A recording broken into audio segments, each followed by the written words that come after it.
Hi കൂട്ടുകാരെ, പുതിയൊരു വീഡിയോയിലേക്ക് എല്ലാവർക്കും സ്വാഗതം. അങ്ങനെ പ്രതിഭയോട് വന്നിട്ട് സുധൻ വന്നിട്ട് പറയാണ്, എന്തായാലും അതിനുള്ള തെളിവുകളൊക്കെ എൻ്റെ അടുത്ത് കിട്ടിയിട്ടുണ്ട്. സുശീലയുടെ അറ്റാക്ക് ഒരു അഭിനയമാണ്. എന്താ എന്താ നിങ്ങൾ ഈ പറയുന്ന, വെറുതെ ആവശ്യമില്ലാത്ത പറയല്ലേ. ഇതാരെങ്കിലും കേട്ട് കഴിഞ്ഞാൽ ഇത് വലിയ പ്രശ്നമാവും എന്ന് പറയുമ്പോൾ ഉടൻ തന്നെ സുധൻ പറയണേ, ആര് കേട്ടാലും പ്രശ്നമാവില്ല. സുശീല പോലീസിനെ പോലും പറ്റിച്ച് നടക്കുകയാണ്, എന്നാൽ അതിനുള്ള തെളിവുകൾ എൻ്റെ അടുത്ത് കിട്ടിയിട്ടുണ്ട്. അപ്പോഴേക്കും പ്രതിഭയുടെ അമ്മ പറയണ, അതേ മോളെ, നിന്നെ ഈ വീട്ടിൽ നിന്ന് അടിച്ചോടിക്കാൻ നോക്കുന്ന സുശീലയെ ഒതുക്കാനുള്ള വലിയ തെളിവാണ് നിന്റെ അച്ഛൻ്റെ കൈകളിൽ കിട്ടിയിരിക്കുന്നത്. അതുകൊണ്ട് നീ പേടിക്കണ്ട എന്നൊക്കെ ഇങ്ങനെ പറയുമ്പോൾ സോനയുടെ കുഞ്ഞ് കരയുന്നു. അത് കാണുന്ന പ്രതിഭയുടെ അമ്മയ്ക്ക് ഇഷ്ടപ്പെടുന്നില്ല കേട്ടോ. അപ്പോഴേക്കും സുധൻ പറയണ, മോള് കരയുന്നു, നീ പോ എന്ന് പറഞ്ഞിട്ട് പറഞ്ഞു വിടുന്നുണ്ട് കേട്ടോ.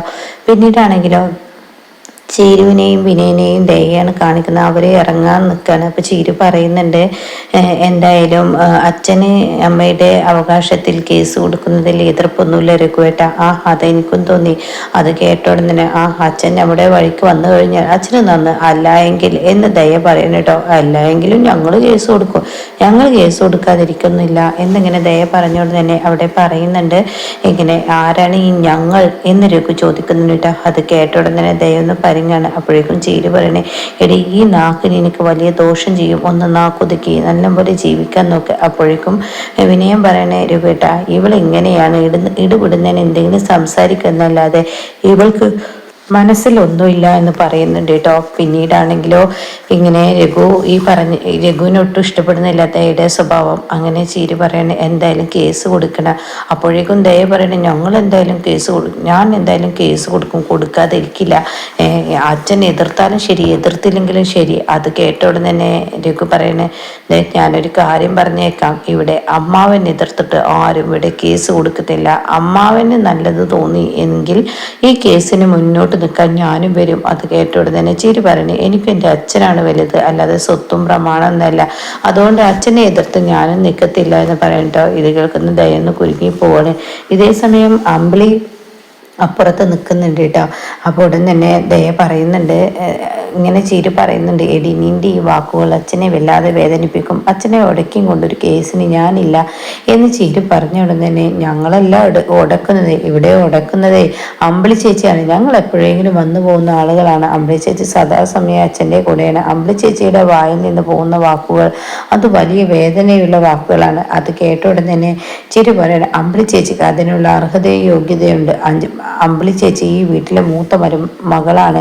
അത് നീ ചിന്തിക്കുന്ന ദയ, അത് നീ ചിന്തിക്കണം. അല്ലാതെ ഇടപെടുന്നതിന് ഓരോ വാക്കുകൾ നമുക്കൊന്നും പറയാൻ അതിനുള്ള അർഹതയില്ല എന്നും പറഞ്ഞിട്ട് ചിരു ദയെ ചീത്ത അറിയുമ്പോൾ ദയ പറയാം, എന്നാൽ ശരി നമുക്ക് പോകാൻ വിനയേട്ടാ എന്ന് പറയുന്നുണ്ട് കേട്ടോ. ഇതിനൊക്കെ ശെങ്കിടിയായി വിനയൻ നിൽക്കാണ്. വിനയൻ്റെ ഉള്ളിലെ കള്ളക്കുറുക്കൻ പുറത്തു വരാനേ ഇരിക്കുന്നുള്ളൂ. എന്നാൽ ഈ സമയം ഇപ്പുറത്ത് അമ്പിളി പുറത്തോട്ട് വരികയാണ്. അപ്പോഴേക്കും ചിരു പോകാൻ നിൽക്കുമ്പോൾ, ചേച്ചി ഞാൻ പോട്ടെ എന്നിങ്ങനെ ചിരു പറയുന്നുണ്ട്. അത് കേട്ടോടെ തന്നെ, മോളെ നീ നിൻ്റെ ആരോഗ്യം ശ്രദ്ധിക്കണം, പ്രസവം എടുത്ത് വരികയാണ്, എന്തായാലും സ്വത്ത് മുതലൊക്കെ അവിടെ നിൽക്കട്ടെ, നീയാണ് വലുത്, ഞങ്ങൾക്കെല്ലാം നീയാണ് വലുത്, അതുകൊണ്ട് നീ നിൻ്റെ ആരോഗ്യം നല്ല ശ്രദ്ധിക്കണം എന്ന് പറഞ്ഞു ഉടനെ ശരി എന്നും പറഞ്ഞിട്ട് അവിടെ നിന്ന് പോകുന്നു കേട്ടോ. പിന്നീട് കാണിക്കുന്നത് അനുപമയാണ്. അനുപമ അങ്ങനെ രാത്രിയിൽ പുറത്തോട്ട് ഇറങ്ങുകയാണ്, തൻ്റെ അനിയത്തിക്ക് വേണ്ടി ചായയും പലഹാരമൊക്കെ മേടിക്കാൻ വേണ്ടി. ആ സമയം ഇന്ദ്രൻ ഇത് കണ്ടുവരികയാണ്. നീ എങ്ങോട്ടായി പോകുന്നത്? അത് മഞ്ചാടിക്ക് ഭക്ഷണം മേടിക്കണം, ഇവിടുത്തെ ക്യാൻറ്റീൻ അടച്ചു, അതുകൊണ്ട് തന്നെ എന്തെങ്കിലും ഒരു ഭക്ഷണം മേടിക്കട്ടെ. അയ്യോ, ഈ ഹോസ്പിറ്റലിന് പുറത്തൊരു ഭക്ഷണവും ഇല്ലല്ലോ, ആകെ കിട്ടുന്നത് ചെറിയ തരികിട ഭക്ഷണങ്ങളായിരിക്കും, അതൊന്നും അത്ര നല്ല ഭക്ഷണമായിരിക്കില്ല, നല്ല ഭക്ഷണം കിട്ടുന്നതാണെങ്കിൽ കുറച്ച് ദൂരെ പോകണം. അത് കേൾക്കുന്ന അനുഭവം പറയാണ്, ബ്രെഡ് ഉണ്ടായാലും മതി, ബ്രെഡും ചായയും കൂട്ടി ഞങ്ങൾ കുടിച്ചോളാണ്ട് പറയുന്നു. അത് കേട്ടോടെ തന്നെ, നിനക്ക് വിരോധമില്ലെങ്കിൽ നീ ഈ പ്ലാസ്റ്റിക് തരുമോ? മഞ്ചാടിക്ക് നല്ല ഭക്ഷണം കൊടുക്കേണ്ട സമയമാണ്, ഞാൻ പോയി നല്ല ഫുഡ് മേടിച്ചു കൊണ്ടുവരാം, വേറെ എന്തെങ്കിലും വാങ്ങണമെങ്കിൽ അതും പറഞ്ഞോളൂ. അത് കേൾക്കുന്ന അനുപമ ഒന്ന് ഒതുങ്ങി കൊടുക്കുന്നുണ്ട് കേട്ടോ. അപ്പോൾ ഈ സമയം അനുപമ എന്ത് ചെയ്യുന്നു? ആ ഒരു വാക്കുകൾക്ക് മൂല്യം കൽപ്പിച്ച് അനുപമ ഇന്ദ്രനൊപ്പം നിൽക്കുകയാണ്. അങ്ങനെ ഫ്ലാസ്ക് കൊടുക്കുന്നു. പിന്നീട് ഇന്ദ്രൻ ആ ഫ്ലാസ്കും സന്തോഷത്തോടെ വാങ്ങി പോവുകയാണ് കേട്ടോ. പിന്നീട് കാണിക്കുന്നത് രവിയാണ്. അതിരാവിലെ രവി തൻ്റെ കാറ് കഴുകുമ്പോൾ അനുപമ അപ്പുറത്ത് വർഷ ഹർഷ അപ്പുറത്ത് നിൽക്കുന്നുണ്ട്. ഹർഷ ഇങ്ങനെ ഈ ഒരു വണ്ടി കഴുകുന്നത് ഇങ്ങനെ ഇടയ്ക്കിടയ്ക്ക് ശ്രദ്ധിക്കുന്നുണ്ട്. ആ സമയം തൻ്റെ ഡ്രസ്സുകൾ ഉണക്കണം കേട്ടോ. അപ്പോഴേക്കും കുഞ്ഞമ്മ 2 ജ്യൂസുമായി വന്നിട്ട് ഇങ്ങനെ ഹർഷയ്ക്ക് കൊടുക്കണേ. എന്നാൽ ഹർഷ ഇത് കുടിക്കേ, ഡെലിവറി ഒക്കെ അടുത്ത് വരികയാണ്. ഡെലിവറി അടുക്കും തോറും ആരോഗ്യം നഷ്ടപ്പെടും. അത് നീ ആലോചിക്കണം. എപ്പോഴും ഭക്ഷണം കഴിക്കണം. ഒരു പ്രസവത്തിൻ്റെ സമയത്ത് എന്തെങ്കിലും ഭക്ഷണം ഉണ്ടെങ്കിലാണ് പ്രസവിക്കാൻ കഴിയുള്ളൂ. അല്ല എങ്കിൽ ഒരു പെണ്ണിന് വേദന വന്നാൽ പിന്നീട് ആരോഗ്യം പോയി കഴിഞ്ഞാൽ ഒന്നിനും പറ്റത്തില്ല. അതൊക്കെ പറയും. വർഷ പറയണേ, എൻ്റെ കുഞ്ഞമ്മേ നിങ്ങൾ ഓരോന്ന് പറഞ്ഞ് പേടിപ്പെടുത്തില്ല. പേടിപ്പെടുത്തിയതൊന്നുമല്ല, കാര്യം പറഞ്ഞതാണ്. ഇത് കുടിക്കേ, എന്തെങ്കിലും ഒരു ശരീരത്തിലോട്ട് എന്തെങ്കിലും ഒരു വെള്ളം അകത്തോട്ട് ചെല്ലട്ടെ എന്നും പറഞ്ഞ് ഹർഷയെ കൊണ്ട് ആ ഒരു ജ്യൂസ് കുടിപ്പിക്കാനായിട്ട്. ഈ സമയമാണെങ്കിലോ ഇപ്പുറത്ത് പണ്ട് രവി വരികയാണ്. ആ ഹർഷ നീ അത് കുടിക്കേ. അപ്പോഴേക്കും രവിക്കും കൊടുക്കുമ്പോൾ രവി ചോദിക്കുന്നുണ്ട്, ഞാൻ പ്രസവിക്കുന്നതല്ല. ആര് പറഞ്ഞു നീ പ്രസവിക്കുന്നില്ലെന്ന്? നിന്റെ മനസ്സിൽ നല്ല ടെൻഷനുണ്ട്. അതുകൊണ്ട് തന്നെ നിന്റെ ഭാര്യ പ്രസവത്തിന് കയറിക്കഴിഞ്ഞാൽ നിന്റെ നെഞ്ചിടിപ്പ് കൂടും. അതിനും നിനക്കൊരു ആരോഗ്യം വേണം. അതുകൊണ്ട് നീയും കുടിക്കുക. അത് കേൾക്കുന്ന ഹർഷയ്ക്ക് ചിരി വരുന്നുണ്ട് കേട്ടോ. ഇതേ സമയം അല്ല, എന്തായി എന്തായി സുശീലയുടെ കാര്യം എന്ന് കുഞ്ഞമ്മ ചോദിക്കുകയാണ്. അത് കേട്ട ഉടനെ തന്നെ രവി പറയണേ, അയ്യോ ഞാനിപ്പോൾ പോവാറില്ല, അവിടെ പോയിട്ടും കാര്യമില്ല. സുശീല ആൻറ്റിയെ കാണാനോ ഒന്ന് മിണ്ടാനോ സംസാരിക്കാനോ ഒന്നും പറ്റത്തില്ല. എന്തായാലും കാര്യങ്ങൾ അങ്ങനെ നിൽക്കട്ടെ. അത് കേൾക്കുന്ന ഹർഷയുടെ മുഖം ഇങ്ങനെ മാറി പറയുന്നുണ്ട്. ഉടൻ തന്നെ ഹർഷ പറയുന്നുണ്ട്, അല്ല മഞ്ചാടിയുടെ കാര്യം എന്തായി രവിയേട്ട? മഞ്ചാടി ഇപ്പോൾ ഹോസ്പിറ്റലുണ്ട്. അനുപമയാണ് കൂട്ടിന്. അവൾക്ക് നല്ല പനിയും വിറലൊക്കെ ആയിരുന്നു. അനുപമ കൂട്ടിനുണ്ട്. അതുകൊണ്ട് തന്നെ ഞാനൊരു കാര്യം പറയട്ടെ എന്ന് പറയുമ്പോഴേക്കും ഉടൻ തന്നെ അവിടെ ഇങ്ങനെ ഹർഷ ഇങ്ങനെ ശ്രദ്ധിക്കുകയായിട്ടാ. അപ്പോൾ ഉടൻ തന്നെ കുഞ്ഞുമ്മ ചോദിക്കുക, അല്ല ഞാനൊരു കാര്യം ചോദിച്ചോട്ടെ, അനുപമ അവിടെ ഹോസ്പിറ്റലുണ്ടെന്ന്? അതെ, അനുപമ അവിടെ ഹോസ്പിറ്റലുണ്ട്. ഇന്ദ്രന് നിൽക്കുന്ന അതേ ഹോസ്പിറ്റലിൽ തന്നെ അനുപമ ഉള്ളത്. അപ്പോൾ അവർ തമ്മിൽ കൂടിച്ചേരാനുള്ള വീണ്ടും ഒരു നിമിത്തമായോ എന്ന് ചോദിക്കുമ്പോൾ ഇത് കേൾക്കുന്ന ഹർഷക്ക് ദേഷ്യം പിടിക്കുകയാണ്. അങ്ങനെ ഹർഷ പറയണേ, അതെ അതൊന്നും നടക്കത്തില്ല, ഒരിക്കലും നടക്കാത്ത കാര്യമാണ്. ആൻറ്റിയെ ഇന്നിപ്പോൾ വാർഡിലോട്ട് മാറ്റും. അപ്പോൾ ആൻറ്റി തന്നെ അവർക്ക് തടയിട്ടോളും. അത് കേട്ട ഉടൻ തന്നെ കുഞ്ഞമ്മയും ഈ പറയുന്ന രവിയും തമ്മിൽ പരസ്പരം ഇങ്ങനെ നോക്കുന്നുണ്ട് കേട്ടോ. അങ്ങനെ അതും പറഞ്ഞ് ഹർഷ അവിടുന്ന് തുള്ളിച്ചാടി പോകുമ്പോൾ ഈ സമയം കുഞ്ഞമ്മ എന്തൊക്കെയോ ഇങ്ങനെ രവിയുടെ മുഖത്ത് പറയുന്നത് പോലെ ഇങ്ങനെ കാണിക്കുന്നുണ്ട് കേട്ടോ. ഇതിനിടയ്ക്ക് ഇന്ദ്രൻ ഭക്ഷണം വാങ്ങിച്ച് കൊണ്ടുവരുന്നുണ്ട് കേട്ടോ. അങ്ങനെ ഇത് കൊണ്ടു കൊടുക്കുമ്പോൾ അനുപമ പൈസ എടുത്ത് ഇന്ദ്രൻ്റെ കയ്യിൽ കൊടുക്കണം. ഞാൻ നേരത്തെ അത് തരാൻ മറന്നു, അതുകൊണ്ട് ഇതാ പൈസ എന്ന് പറയണേ. അപ്പോൾ അത് കേൾക്കുമ്പോൾ ഇന്ദ്രൻ ഒന്നിങ്ങനെ നോക്കണേ, വേണ്ട അനു എന്നിങ്ങനെ പറയണേ, ഇതാ ഞാൻ പൈസ തരാൻ മറന്നത് കൊണ്ടാണ്. ഇത് കുഴപ്പമില്ല, ഇതെന്തായാലും അവിടെ വരെ വെച്ചോളൂ, ഇനി പൈസ പിന്നെ തന്നാൽ മതി എന്ന് പറയും കേട്ടോ.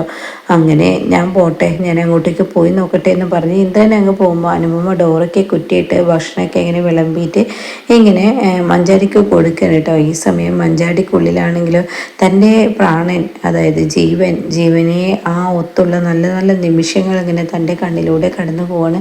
തനിക്കത് താങ്ങാൻ കഴിയുന്നില്ല, തനിക്ക് സങ്കടം കൊണ്ട് കരയാണ്. ആ സമയം അനുപമ അറിയുന്നുണ്ട്, മോളെ നീ എന്തിനാ കരയുന്നത്? എനിക്ക് ജീവനെ ഓർക്കുമ്പോൾ എനിക്ക് ഭക്ഷണം കഴിക്കാൻ പറ്റത്തില്ല. അതിനെൻ്റെ മോൾക്ക് ഭക്ഷണം നീ ഒറ്റ കഴിക്കണ്ട, ഞാൻ വാരിത്തരാം എന്ന് പറഞ്ഞ് ഓരോ ഉരുളകളായി വായിൽ വെച്ച് കൊടുക്കുന്നുണ്ട് കേട്ടോ. ഇതേ സമയം മാഷിനെയാണ് കാണിക്കുന്നത്. മാഷ് ഇങ്ങനെ ഇരുട്ടത്ത് വന്നിരിക്കുകയാണ്. ആ സമയം അങ്ങോട്ടേക്ക് രഘുവും വരികയാണ്. അമ്മാവ എന്നെ എന്താ ഇത്ര വല്ലാതെ ആലോചിക്കണേ? ഒന്നുമില്ല. അപ്പോഴേക്കും അവിടെ അമ്പിളി എത്തുകയാണ് കേട്ടോ. അപ്പോൾ ഉടൻ തന്നെ അമ്പിളി പറയുന്നുണ്ട്, അച്ഛാ ഈ രഘുവേട്ടന്റെ കാര്യത്തിൽ അച്ഛൻ എന്തെങ്കിലും ഒരു തീരുമാനം എടുക്കണം. ഇനിയും രഘുവേട്ടൻ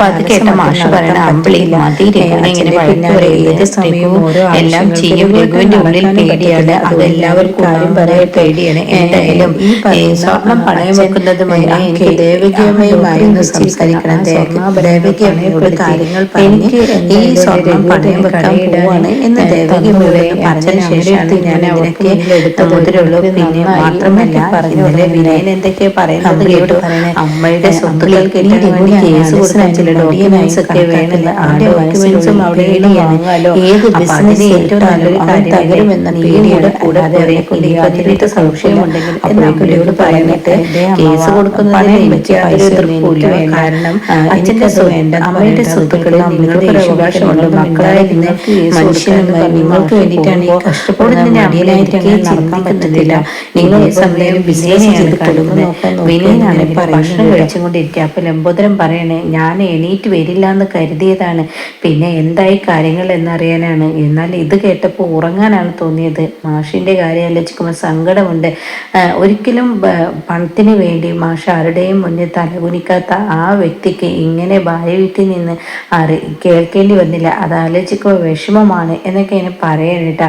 അപ്പൊ എന്തായാലും ഇനി കേസും കൂട്ടത്തിനൊന്നും പോവേണ്ട എന്ന് പറയുമ്പോൾ ഉടൻ തന്നെ ചിരി പറയണം, കേസ് കൊടുക്കണം, കേസ് കൊടുത്തിട്ട് അമ്മയുടെ അവകാശം കിട്ടാൻ ശ്രമിക്കണം. അപ്പോഴേക്കും വിനയം പറയുന്നുണ്ട്, ആ അതും ശരിയാണ്, അമ്മയുടെ അവകാശം കിട്ടണം, കോടാനെ കോടി സ്വത്തുക്കളാണ്, അത് കിട്ടിക്കഴിഞ്ഞാൽ ഒരു ലോട്ടറി അല്ല ബമ്പർ ലോട്ടറിയാണ് എന്ന് പറയുന്നുട്ടോ.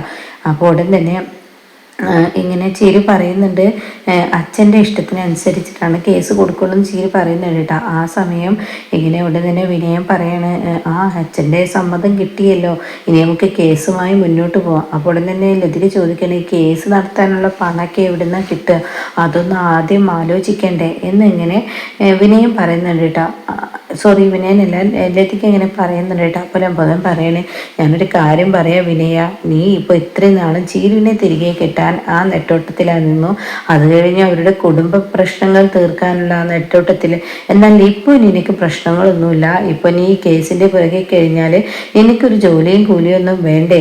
അത് കേട്ടോടെ തന്നെ വിനയം പറയണേ, എനിക്ക് എന്തെങ്കിലും ജോലി തുടങ്ങണമെന്നുണ്ടെങ്കിൽ എന്തെങ്കിലും ഒരു വരുമാനം എൻ്റെ കൈകളിൽ വേണ്ടേ, എങ്കിലല്ലേ ഒരു പുതിയ സംരംഭം തുടങ്ങാൻ പറ്റത്തുള്ളൂ.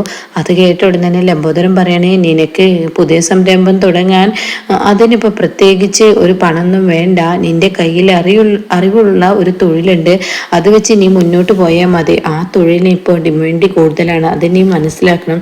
അത് കേട്ട ലതിക പറയണത് ശരിയാണ്, ഈ വീട്ടിലെ കാര്യങ്ങൾക്കുള്ള പണം ഞാൻ എങ്ങനെയെങ്കിലുമൊക്കെ ഉണ്ടാക്കും, പക്ഷേ നിൻ്റെതായ കാര്യങ്ങൾ, നിനക്ക് 3 മക്കളാണ്, അതിൽ 2 പെൺകുട്ടികളാണ്, ഇനി ഒന്നും കൂടി വരാൻ പോകുന്നു, അത് നീ ചിന്തിക്കണം. അതുകൊണ്ട് നീ എന്തെങ്കിലും ജോലിയും കൂലിയൊക്കെ ഉണ്ടാക്കണം എന്ന് പറയട്ടോ. ഇതേ അമ്മേ, ഓരോന്ന് പറഞ്ഞ് മനുഷ്യനെ പേടിപ്പെടുത്തല്ലേ. ലംബോദരൻ പറയണ പേടിപ്പെടുത്തിയതല്ല, ഒരു ജോലി ഇനി അത്യാവശ്യമാണ്, അതുകൊണ്ട് പറഞ്ഞതാണ് എന്ന് പറയുമ്പോൾ ഉടൻ തന്നെ വിനയം പറയണം, ഞാനും ചീരയും കൂടി ഒരു പ്ലാനും ഒരു പദ്ധതിയൊക്കെ തയ്യാറാക്കിയിട്ടുണ്ട്. എന്തായാലും ഞങ്ങൾക്ക് ഒരു ജോലി കിട്ടാനുള്ള ഒരു വരുമാന മാർഗം ഞങ്ങൾ കണ്ടെത്തിയിട്ടുണ്ട് എന്നുള്ളതൊക്കെ ഇങ്ങനെ പറയുന്നുണ്ടോ. അപ്പം ഇങ്ങനെയൊക്കെയുള്ള ഒരു എപ്പിസോഡാണ് ഇന്നലെ വന്നിരിക്കുന്നത് കേട്ടോ.